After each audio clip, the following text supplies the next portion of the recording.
بسم اللہ الرحمن الرحیم۔ کیا آپ جانتے ہیں کہ حضرت آدم نے اپنی اولاد کو کیا وصیت کی؟ ریاض الزہرا نامی کتاب میں نقل کیا گیا ہے کہ حضرت آدم علیہ السلام نے اپنے فرزند شیش کو 5 نصیحتیں کیں اور حکم دیا کہ وہ بھی اپنی اولاد کو یہ وصیتیں کریں۔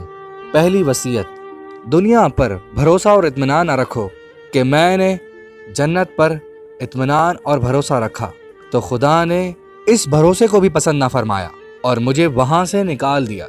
دوسری وصیت: عورتوں کی خواہش پر مت چلو، میں نے عورت کی خواہش پر عمل کیا اور درخت سے پھل کھا کر پچھتایا۔ تیسری وصیت: جو کام بھی کرنا چاہو پہلے اس کے انجام کے بارے میں سوچ لو، اگر میں نے بھی انجام کار کے بارے میں سوچا ہوتا تو اس مصیبت سے دوچار نہ ہوتا۔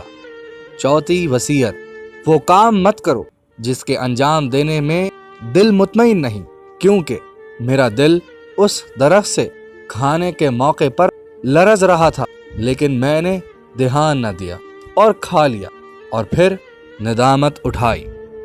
پانچویں وصیت: اپنے کاموں میں مشورہ کرو، کیونکہ اگر میں نے ملائکہ سے مشورہ کیا ہوتا تو میں مشکل میں گرفتار نہ ہوتا۔ امید کرتے ہیں یہ باتیں، یہ وصیتیں آپ سب کو پسند آئی ہوں گی۔ ہمارے چینل کو سبسکرائب کریں، یہ اچھی باتیں آگے پہنچائیں، شاید کسی کی زندگی ان باتوں سے بدل جائے۔ شکریہ۔